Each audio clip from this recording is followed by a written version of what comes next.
శాంతి. ఈరోజు 23/1/26 జనవరి 23వ తేదీ. ఈరోజు మనందరికీ ఎంతో ప్రియమైనటువంటి రోజు, ప్రియమైనటువంటి పండుగని మనందరము జరుపుకుంటూ ఉన్నాము. అదే వసంత పంచమి. దీన్నే సరస్వతి పూజ అని కూడా అనటం జరుగుతుంది.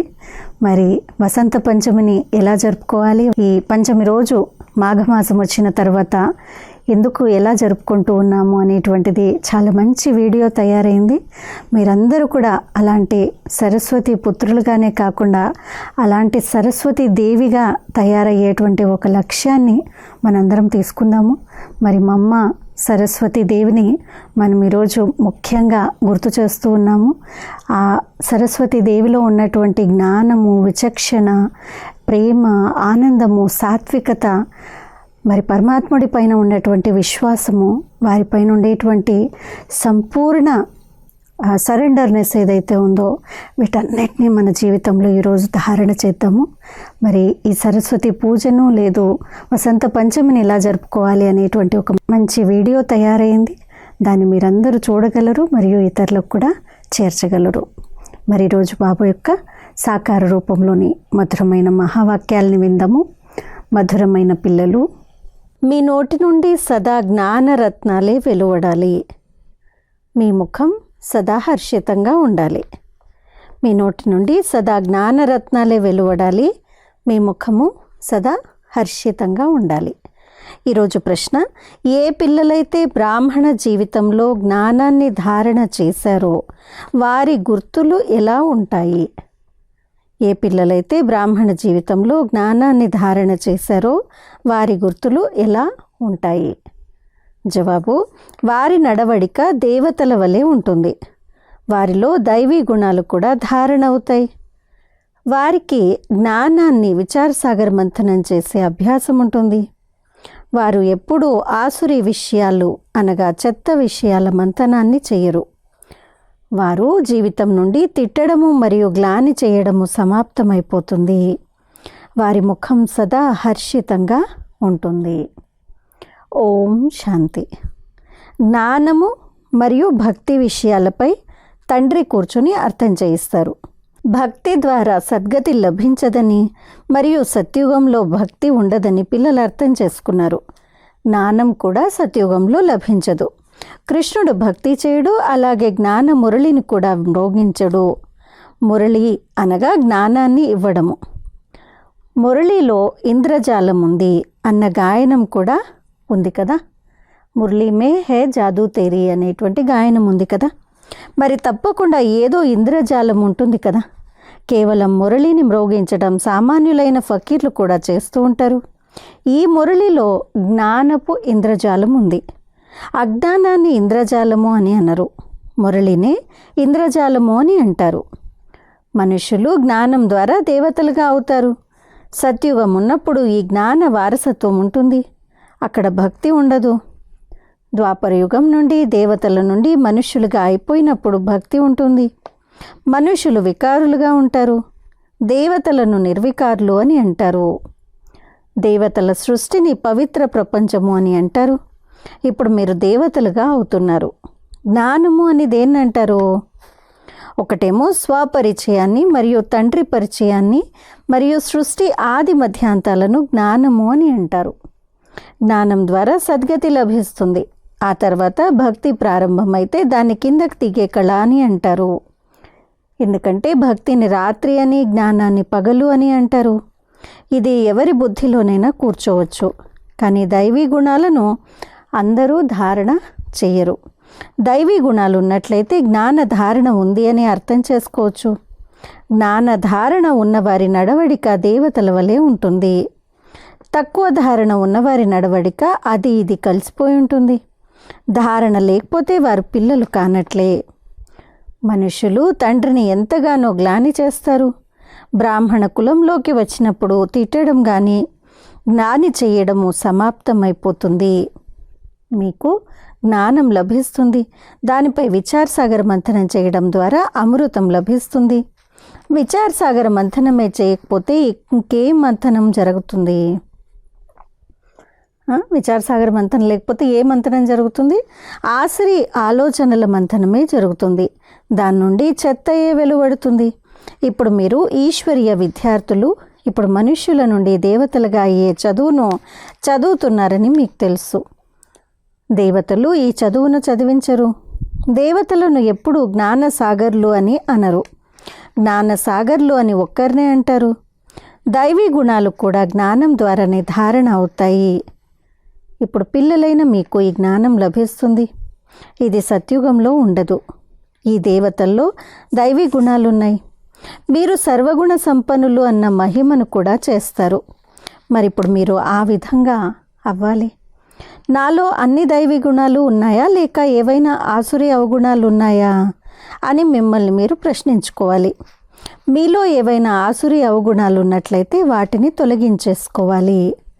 అప్పుడే దేవతలుగా పిలువబడతారు, లేకపోతే తక్కువ పదవిని పొందుతారు. ఇప్పుడు పిల్లలైన మీరు దైవీ గుణాలను ధారణ చేస్తారు. చాలా మంచి మంచి విషయాలను వినిపిస్తారు. దీన్నే పురుషోత్తమ సంగమ యుగము అని అంటారు. ఇప్పుడు మీరు పురుషోత్తములుగా అవుతున్నారు. కావున వాతావరణం కూడా చాలా బాగా ఉండాలి.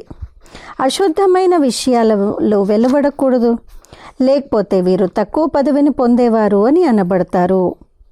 వాతావరణం ద్వారా వెంటనే తెలిసిపోతుంది. మీ ముఖం సదా హర్షితంగా ఉండాలి, లేకపోతే వారిలో జ్ఞానం లేదు అని అంటారు. మీ నోటి నుండి సదా రత్నాలే వెలువడాలి. ఈ లక్ష్మీనారాయణులు ఎంత హర్షిత ముఖులుగా ఉన్నారో చూడండి. వీరి ఆత్మ జ్ఞానరత్నాలను ధారణ చేసింది. ముఖం ద్వారా ఎల్లప్పుడూ జ్ఞానరత్నాలే వెలువడతాయి. రత్నాలని వింటూ వినిపిస్తూ ఉంటే ఎంతటి సంతోషం ఉంటుంది. ఇప్పుడు మీరు ఏ జ్ఞానరత్నాలనైతే తీసుకుంటున్నారో అవన్నీ మళ్ళీ వజ్రాలుగా రత్నాలుగా అయిపోతాయి. నవరత్నాల మాల నిజానికి వజ్రాలది, రత్నాలది కాదు. అది ఈ జ్ఞానరత్నాల మాల. మనుషులు ఆ రత్నాలుగా భావించి ఉంగరాలు మొదలైనవి ధరిస్తారు.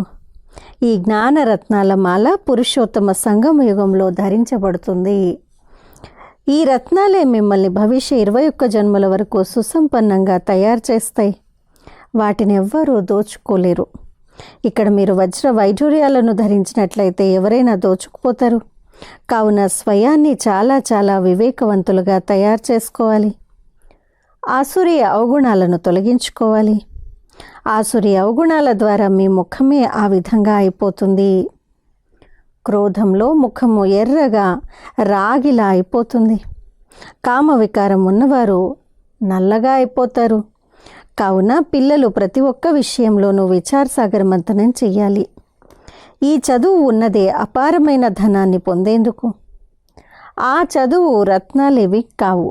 జ్ఞానాన్ని చదువుకొని పెద్ద పదవిని పొందుతారు. కావున చదువే ఉపయోగపడింది, కానీ డబ్బు కాదు. చదువే ధనము. అది హద్దులోని ధనము, ఇది అనంతమైన ధనము. నిజానికి రెండూ చదువులే. తండ్రి మనల్ని చదివించి విశ్వాధిపతులుగా తయారు చేస్తున్నారని ఇప్పుడు మీరు అర్థం చేసుకున్నారు.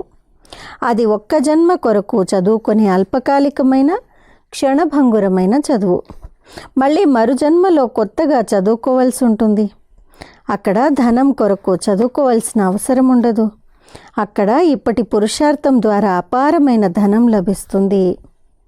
ధనము అవినాశిగా అయిపోతుంది.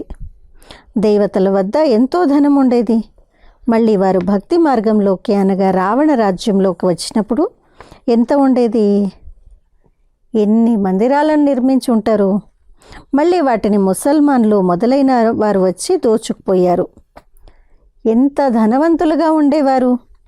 ఈనాటి ఈ చదువు ద్వారా అంతటి ధనవంతులుగా ఎవ్వరూ అవ్వలేరు. మనం అంత ఉన్నతమైన చదువును చదువుతామని, దాని ద్వారా ఈ దేవీ దేవతలుగా అవుతామని ఇప్పుడు మీరు తెలుసుకున్నారు. కావున చదువు ద్వారా మనుషులు ఎలా అయిపోతారో చూడండి. నిరుపేదల నుండి షావుకారులుగా అయిపోతారు. ఇప్పుడు భారతదేశం కూడా ఎంత నిరుపేదగా ఉంది.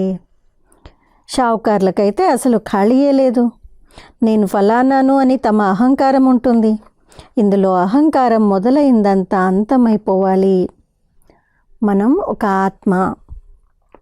ఆత్మ వద్ద ధనము, సంపద, వజ్రాలు, రత్నాలు మొదలైనవేవి ఉండవు.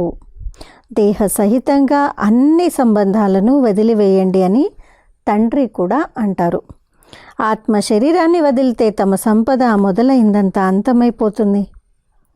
మళ్ళీ ఎప్పుడైతే కొత్తగా చదువుకొని సంపాదించుకుంటారో లేక దాన పుణ్యాలు బాగా చేసి ఉన్నట్లయితే షావుకార్లింట్లో జన్మ తీసుకుంటారు. గత కర్మల ఫలము అని అంటారు కదా. జ్ఞానాన్ని దానం చేసి ఉన్నట్లయితే లేక కాలేజీలు, ధర్మశాలలు మొదలైనవి నిర్మించి ఉన్నట్లయితే వాటి ఫలం లభిస్తుంది. కానీ అది అల్పకాలికంగా లభిస్తుంది. ఈ దాన పుణ్యాలు కూడా ఇక్కడే చేయబడతాయి, కానీ సత్యుగంలో చేయబడవు. సత్యుగంలో మంచి కర్మలే ఉంటాయి. ఎందుకంటే వారికి ఇప్పటి వారసత్వం అక్కడ లభిస్తుంది. అక్కడ ఎవరివి వికర్మలు జరగవు. ఎందుకంటే అక్కడ రావణుడే ఉండడు. పేదవారి చేత కూడా వికర్మలు జరగవు. ఇక్కడైతే షావుకార్లచే కూడా వికర్మలు తయారవుతాయి. కావుననే ఈ రోగాలు మొదలైన దుఃఖాలు ఉంటాయి. అక్కడ వికారాల్లోకే వెళ్ళరు. మరి వికర్మలు ఎలా తయారవుతాయి? మొత్తం ఆధారం అంతా కర్మలపైనే ఉంది. ఇది మాయా రావణుని రాజ్యము. ఇక్కడ మనుష్యులు వికారులుగా అయిపోతారు. నిర్వికారులుగా అయ్యేందుకు తండ్రి వచ్చి చదివిస్తారు. తండ్రి నిర్వికారిగా తయారు చేస్తారు. మాయ మళ్ళీ వికారిగా చేసేస్తుంది. రామవంశీయులు మరియు రావణ వంశీయుల యుద్ధం జరుగుతుంది. మీరు తండ్రి పిల్లలు, వారు రావణుని పిల్లలు.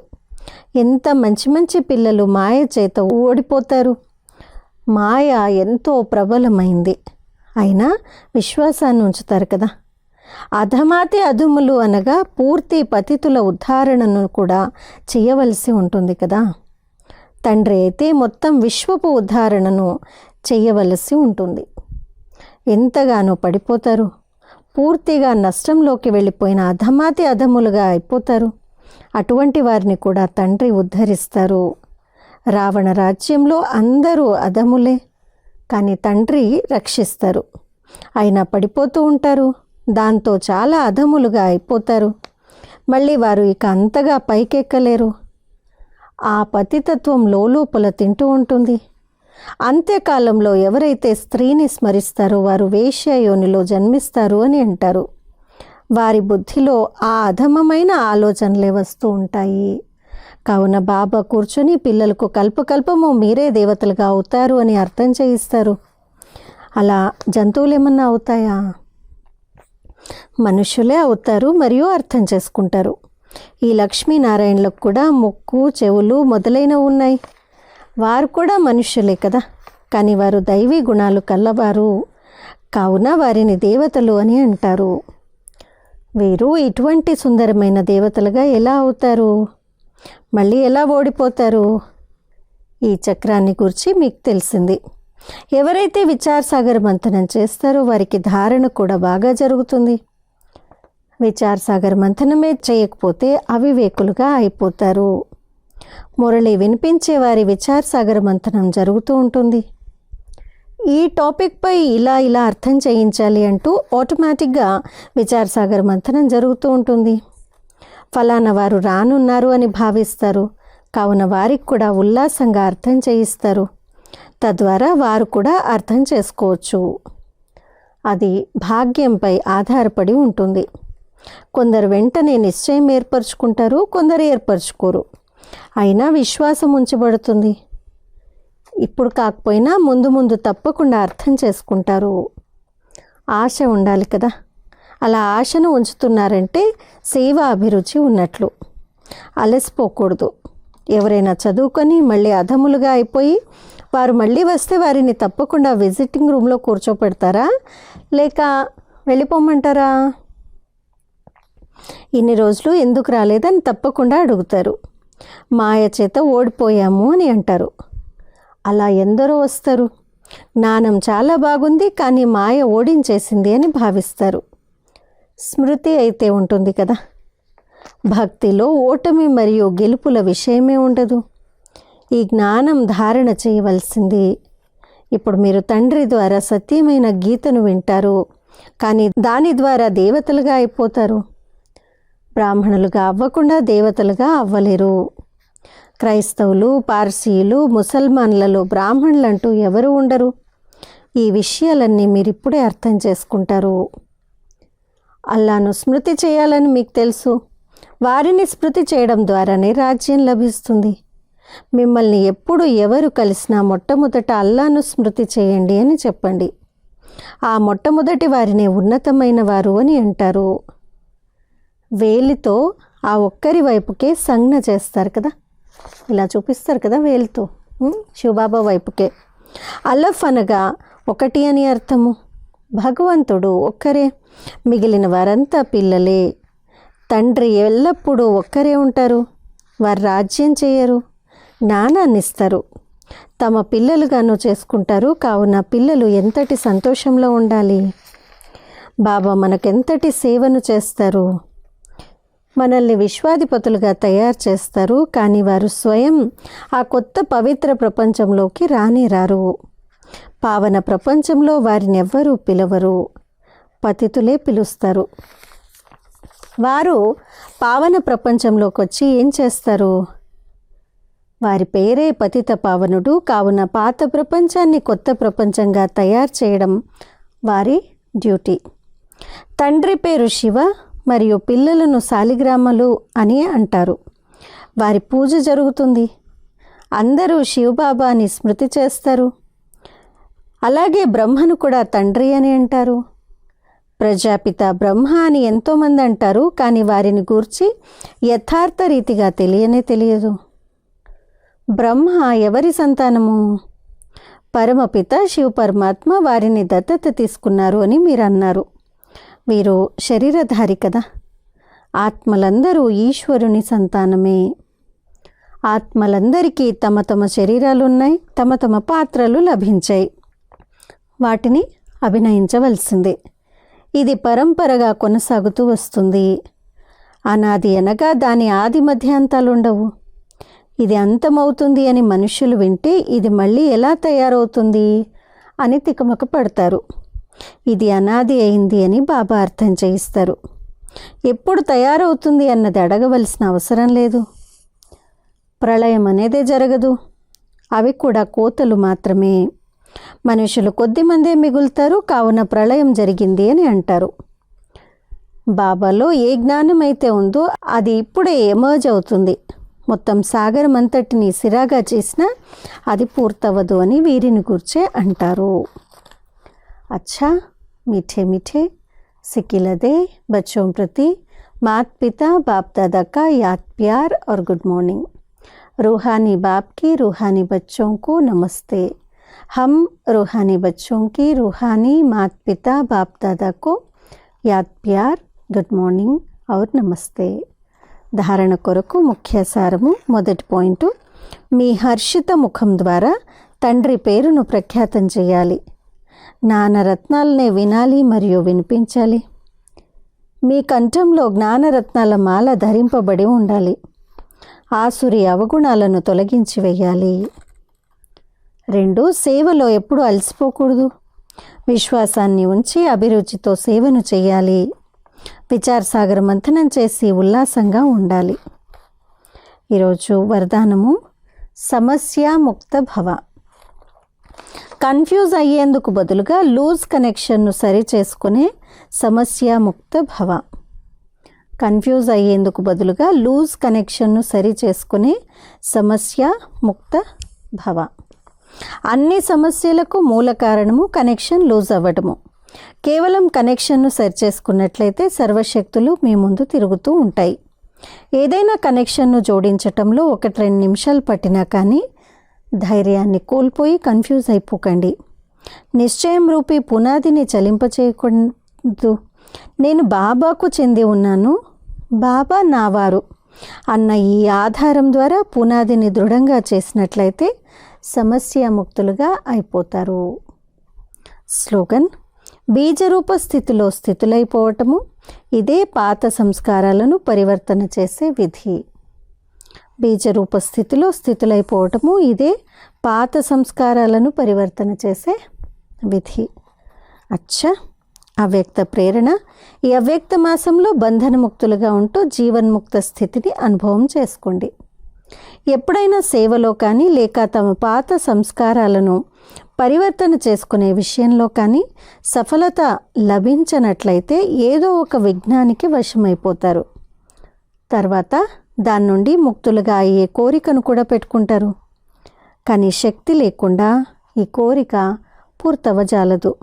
అందుకని అలంకారి రూపులుగా అవ్వండి. శక్తి రూపాన్ని ధారణ చేసినట్లయితే బంధనముక్తులుగా అవుతారు. అచ్చా, ఈరోజు అవ్యక్త మాసం యొక్క విశేష పురుషార్థంలో భాగంగా స్వమానము. నేను బ్రహ్మ బాబా సమానంగా సర్వబంధనాలతో ముక్తుడు మరియు జీవన్ముక్త ఆత్మను. योगाभ्यासमु। मैं आत्मा शक्ति स्वरूप हूँ। अपने दिव्य अलंकारों की स्मृति स्वरूप से शक्तिशाली बन सर्व पुराने संस्कारों का परिवर्तन कर दिव्य संस्कार धारण कर रही हूँ। నేను ఆత్మను శక్తి స్వరూపుడును. తమ దివ్య అలంకారాల స్మృతి స్వరూపంతో శక్తిశాలిగా అయ్యి సర్వ పాత సంస్కారాలను పరివర్తన చేసుకుని దివ్య సంస్కారాలను ధారణ చేస్తున్నాను. ఈరోజు ధారణ శక్తి రూప్ ద్వారా పురానే సంస్కారం కా పరివర్తన కర్నా. శక్తి రూపం ద్వారా పాత సంస్కారాల పరివర్తన చేసుకోవాలి. అచ్చా, ఇది ఈరోజు మనం చేయాల్సిన విశేష పురుషార్థము. అచ్చా, ఓం శాంతి.